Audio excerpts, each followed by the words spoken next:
ہمارے YouTube channel مقصود انجم گرداسوی کو like, share اور سبسکرائب کریں۔ بھائی جان ربا مہربانی ویر جی، بڑی مہربانی، نوازش دی، اللہ سلامت رکھے۔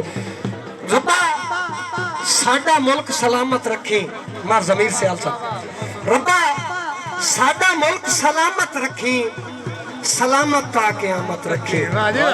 والا ساڈے وچ کردار نو چنگے، وطن دے پارے دار نو چنگے، ساڈے اج پٹواری ویکھو، ساڈے کان کہاری ویکھو، بستا جدن اے کردن ڈھلا، لاکھ روپیہ فیس بھی کلا، ساڈیاں ونج عدالتاں ویکھو، نالے یار وکالتاں ویکھو، کوڑ دے پچھے بلے بلے، سچ نو اتھے لگ دین کھلے، ساڈے جیکر تھانے ویکھو، زردار دے افسر کانے ویکھو، موئے دا اتھے غم نہیں ہوندا، رشوت باچو کام نہیں ہوندا، حالات دے پھاسنے پھتے ہوئے، حسن لین تو لتھے ہوئے، حسن لین تو لتھے ہوئے۔ مہربانی جناب۔